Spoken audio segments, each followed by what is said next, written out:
Okay guys, what we're going to do is, next few days, you're going to watch notes online, work on your homework. If you have homework questions, you're going to come see me. Okay? You'll be turning homework in. You'll actually be turning it in this time. Instead of having a binder, we're going to turn it in the next day. But today, I want to make sure you know your basic graphs before you go to calculus or before you go to wherever. So, we're going to graph parent functions today. Parent exactly like that. You need to know the basics, kind of. Now, first ones you need to know. Oh, by the way, you don't have to take notes. You're more than welcome to just print them out because you are watching the videos. So it's up to you. If it helps you to take notes, feel free. But if not, you can just print them out. First graph, of course, I know you all know mx plus b. That is a line. You know that you have the y-intercept up and over. Do not forget that x equals is a vertical line, and y equals something is a horizontal line. So there's all different types of lines. I think we're pretty good with that. My absolute value, that's your v. Slope of 1. So there's your v. Slope of -1. Now, remember, what we're going to do today is we're going to be taking the basic functions and shifting them. I want to remind you, if I take a function and I add 4 outside of the function, that's going to move it up 4. But if I add 4 inside the function, that moves it left or right. Now be careful, it's the opposite of what you think. Plus 4, you're actually moving left 4. Then your v occurs. We'll get to that here in a second. You need to know your basic shape is absolute value of x. X cubed. It's a cubic. It can look really skinny like a tangent, or it can be very curvy. But either way, it's increasing. It might go in between, but it starts increasing and it ends increasing. If there's a negative, that will reflect it. Now cubics, we can be a little bit accurate by applying a couple points. Like at 0, I'm at 0. 1, I'm at 1. At 2, I'm at 8.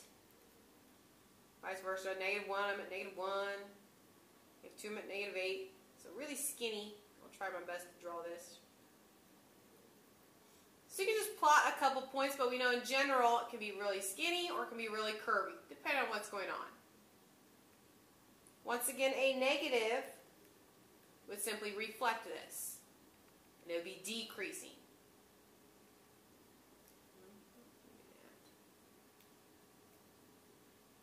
Okay. Square root. This is definitely one you must know. And this is one I think we are weak on. Think about what this means. If I were to solve for x, I'd actually end up with x equals y squared, which is a sideways parabola. But just the positive square root is like a hill. If I plot 0, I get 0. If I plug in 1, I get 1. If I plug in 2, that doesn't make any sense. So I'm going to plug in 4, I'll get 2. Plug in 9, I get 3. So it's just a gradual hill. Now, if I were to graph negative square root of x, that would be the bottom, which would complete my parabola. Plus or minus, right? Plus, minus. But just square root of x is just the positive.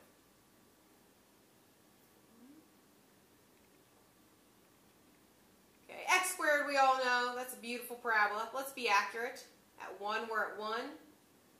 2, we're at 4. 3, we're at 9.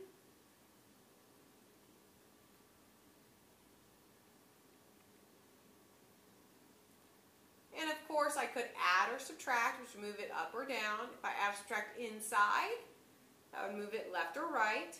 I could multiply by negative, which would reflect it. This is a good one, and one you must know. This is one we use a lot in calculus. If I have the square root of a number squared minus x squared, that is a semicircle.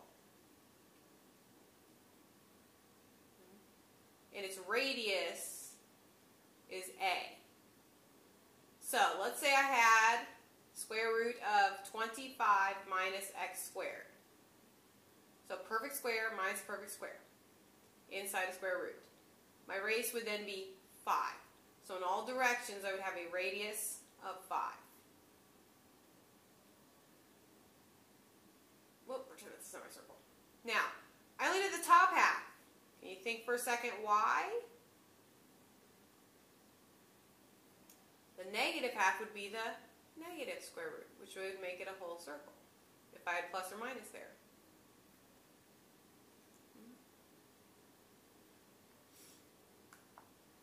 Okay, e to the x, another one you must know.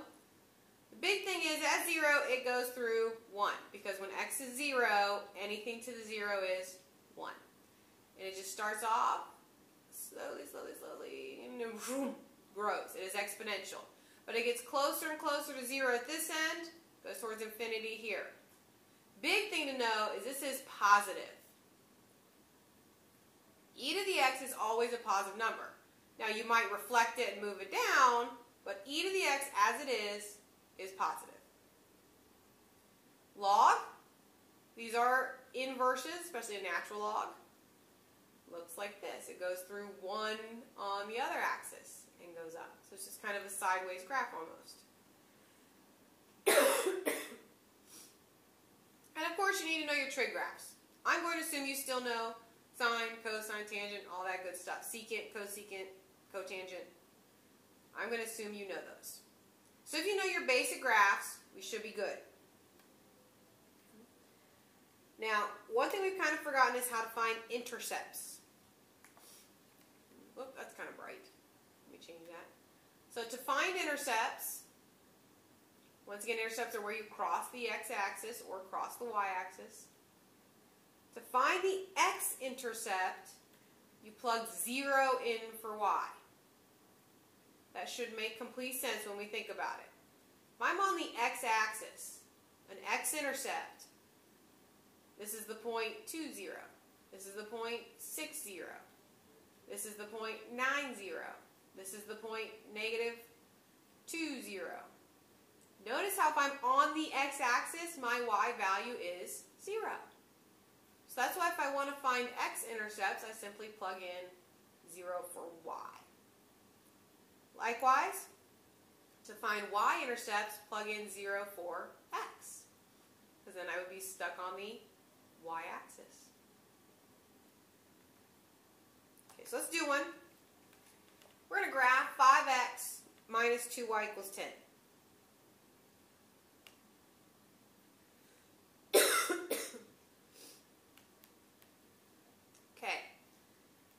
Hopefully you recognize this is a line, but it is not in slope-intercept form, which is y equals mx plus b.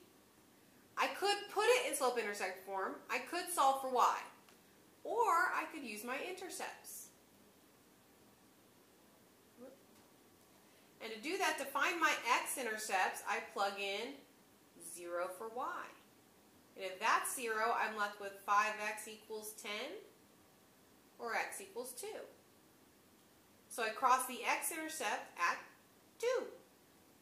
Across the x-axis at 2. Now to find my y-intercept, plug in 0 for x. I'm left with negative 2y equals 10. Y equals negative 5. So if y equals negative 5, then all I do is connect them. Let me get a line here.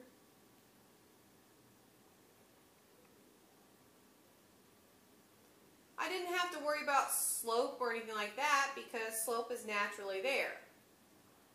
See, if I go up, let's see, up 5 over 2, there's my slope. So you could have gotten y by itself, that works the same thing, or we could just simply graph the intercepts. And we should be good enough so that as we do more and more problems, we don't really even need to show this. Right now I want you to show it, otherwise I cannot give you credit. You know, because I can't tell what's going on. But eventually we should just be able to, boom, boom, grab this in our heads by doing that, all this tiny work in our heads. Okay. Don't know why I left off example 2. Example 2. Okay, we've got an absolute value, which means we have a v. Now, if I'm subtracting inside, that tells me left or right. And remember, inside is opposite of what you think. Subtracting 4 actually means I go right 4. So instead of my V being here, it's going to be right 4. The V is going to have its point there. But this plus 2 tells me to go up 2. So I have a parabola, or an absolute value of V, right 4, up 2. And I just draw my V. Now remember, your slopes are 1 and -1, right? 1 and -1, and perhaps you can use a ruler if you're taking notes. That would look much better than mine.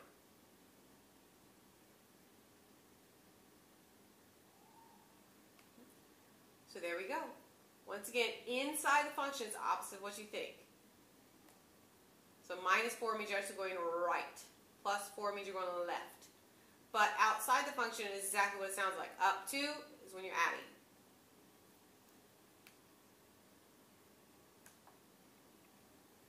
Okay.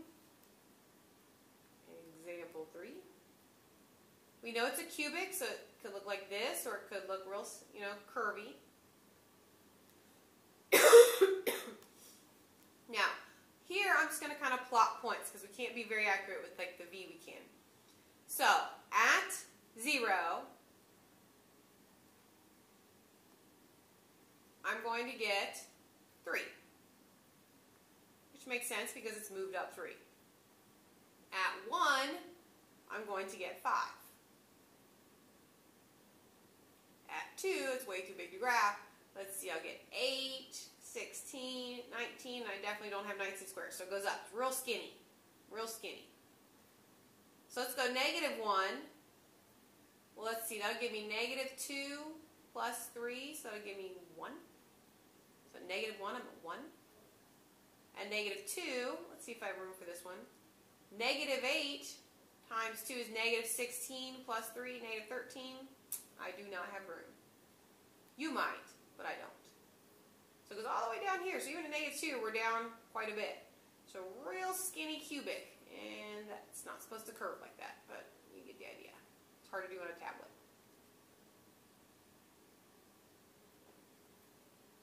So we just plotted a few points to get us somewhat accurate, but it's not perfect.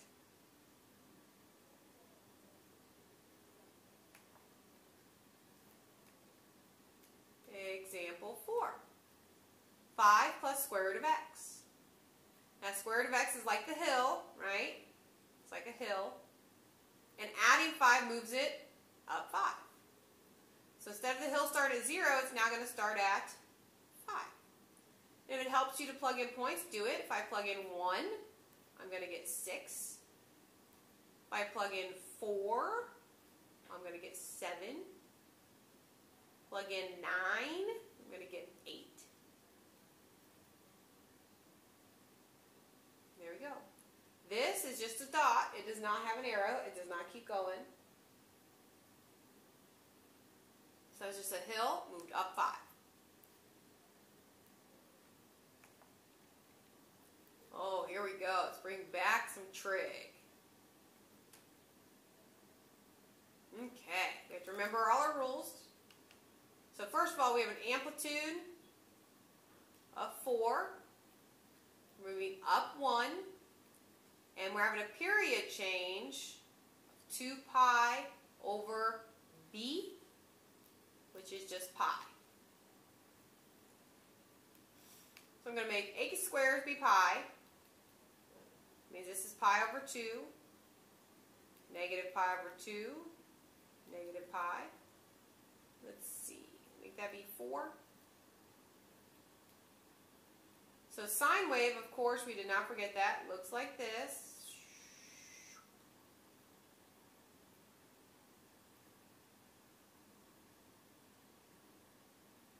Okay.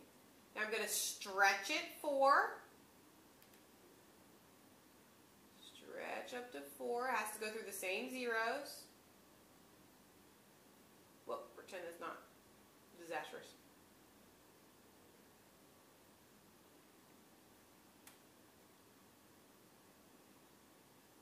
Okay. Then finally shift everything up 1. That includes your zeros.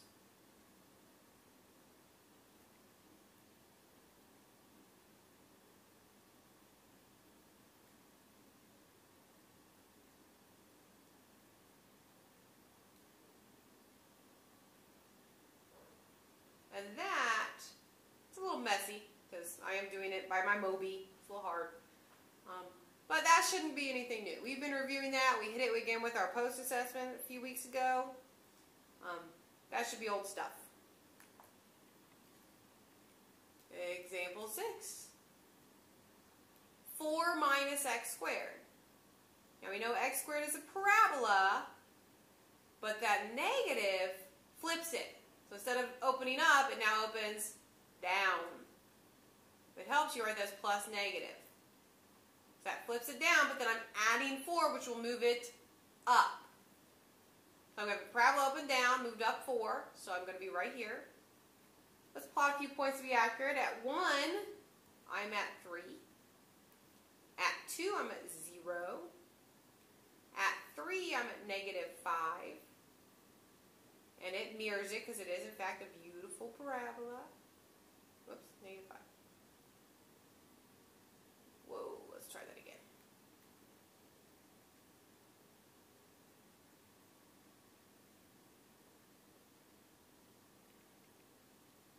And I put arrows as it goes on forever.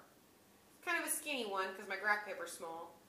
But voila.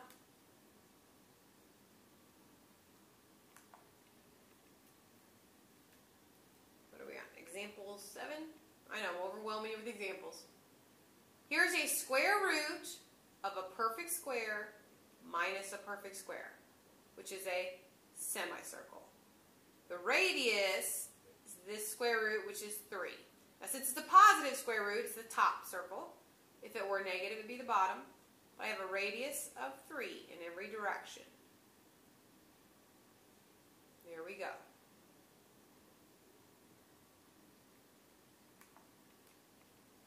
You try. So I do want you to grab a piece of graph paper if you didn't have one already. I want you to pause the video, work the problem, and when you're done, hit play.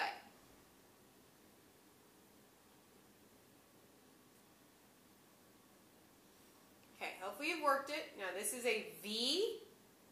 Ooh, the negative reflects it, so it opens down. Okay. Adding 3 on the inside moves it right. I'm sorry, it moves it left 3 and down 2. So my point is here, left 3, down 2, but it opens down. And that is a slope of 1 and negative 1. There we go. Homework is a handout. Okay, so what I want you to do is tonight, you're going to do your homework. You're going to turn it in tomorrow. If you have questions, make sure you ask. Okay, I will be here in the morning. We'll take homework questions if you need it. I'll kind of help you as they take their exam. And then you'll work on tomorrow. I think we have difference question or lines. I'm not sure. We'll see. But either way, work on homework. See you tomorrow.